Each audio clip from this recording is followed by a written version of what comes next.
"Hand over your motorcycle keys," that's what the kid said. A 17-year-old punk strolled straight into my garage, waving around legal documents threatening to call the cops, and told me the HOA was confiscating my Harley. I stood there in shock rag in my hand, chrome half-polished, trying to process how a teenager thought he had the authority to seize the one thing I've loved for over a decade. But what he didn't know, what nobody in that little suburban kingdom knew, was that the quiet old vet in the corner had a friend in very high places. My name's Jacob Campbell. I'm 52, a military veteran, and if I'm being honest, I thought I was done with battles when I left the service. These days, my war zone is a two-car garage where I keep my pride and joy, a 2011 Harley-Davidson Heritage Softail. Custom paint job that gleams like glass, a seat worn smooth from thousands of miles, and an engine that purrs like a cat when I fire her up. That bike has been my therapy for 12 years.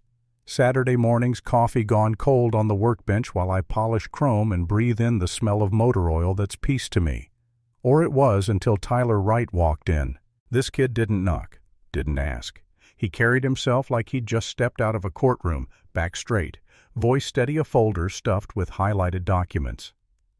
"Mr. Campbell," he said, like he'd rehearsed it 100 times, "this motorcycle violates Section 4.2.7 of the HOA Compliance Manual.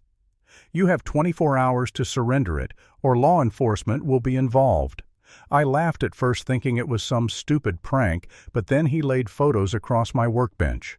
Photos of me riding time-stamped angles that screamed surveillance, my routes, my schedule, even the layout of my property.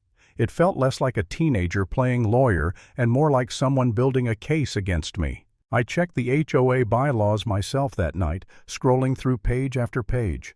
But there was nothing, no authority to confiscate vehicles, no rule about motorcycles. Still, I couldn't shake the images of my life pinned down like evidence. And then, the next day, she arrived, Melissa Wright, Tyler's mother, the queen bee of the HOA. Picture a corporate lawyer walking into a neighborhood barbecue. Charcoal suit, leather briefcase, embossed business cards. She called herself a compliance consultant, strutted up my driveway with surveying equipment, snapping photos, measuring cracks in the sidewalk. At one point, she deliberately tripped, caught herself gracefully, then took more photos, like she'd just discovered a hazard zone.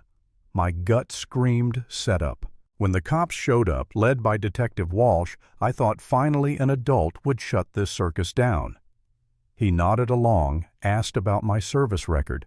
My benefits made me feel like he understood. But then his advice, civil mediation, instead of pressing charges. His reasoning sounded polished. Too polished. And later I learned why Walsh owed the same casino Melissa was in bed with $85 grand. He wasn't protecting me, he was protecting himself. It didn't stop there. Tyler escalated the harassment online social media videos, calling me a dangerous, unstable veteran. Neighbors whispered, pulled their kids inside when I walked by. I'd never felt so isolated in my own community. And the truth, for a while, I started to believe the narrative. My wife suggested I just roll the bike out in the drama. I remember sitting alone in the kitchen, staring at violation notices and thinking maybe I really am the problem. Maybe fighting isn't worth it. I almost signed away my pride that night, almost gave in to their manufactured reality. But then help came from an angle I never expected. Emma Rodriguez, young Sharp State social worker. She showed up with documents in hand and a look that cut straight through the fog in my head. "Melissa's been running this scam for years," she told me, targeting veterans, staging accidents, pressuring settlements. "Tyler isn't her protege. He's her pawn. He's my foster brother. I've been building a case against her, but I need your help." Everything clicked: the fake inspection, the surveillance, the lawsuits filed against other vets. It wasn't about my Harley, it was about money. It was about breaking people who had no fight left in them. And then came the twist that changed everything. My buddy Mark, the guy I thought pushed papers downtown, looked me in the eye and said, "Jacob, I'm the state attorney. I've been investigating Walsh and Melissa for months." The ground shifted under me. For weeks I'd felt like I was drowning alone, but suddenly I wasn't. Suddenly I had the state's top prosecutor on my side. We set the trap at the next HOA hearing. Melissa arrived like she owned the place, Walsh hovering near the exit like her personal guard dog Tyler clutching his scripted testimony. The room buzzed with neighbors expecting my humiliation. But what they didn't know was that every word, every sound was being recorded by state surveillance equipment hidden in plain sight. Melissa launched into her performance documents, liability claims, legal jargon rattled off with smug confidence. Then Emma stood up, calm, steady, badge displayed. "Tyler," she said, "you don't have to lie anymore. State social services will protect you. You're almost 18. One more month and she can't hurt you." The boy's facade cracked. Years of coaching melted away as he broke down sobbing, confessing right there in front of the board. "I'm sorry," he choked. "She made me do it. She made me hurt families like ours." The room froze.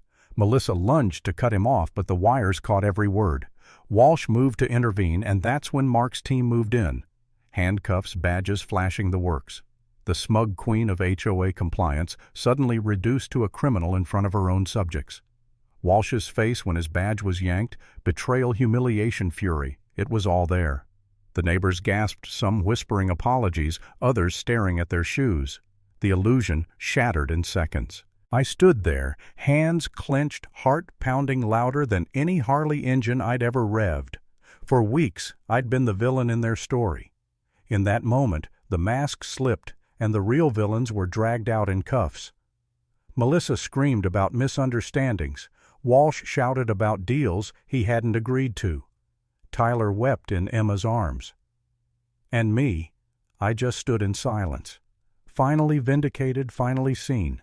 Sometimes the battles you thought were over come knocking at your door in the form of HOA letters, smug consultants, and corrupt cops. But when you stand your ground, when you refuse to hand over the keys to what's yours, you find out the truth. Power only works if you surrender to it. And that's the lesson: never let anyone bully you into giving up what's rightfully yours.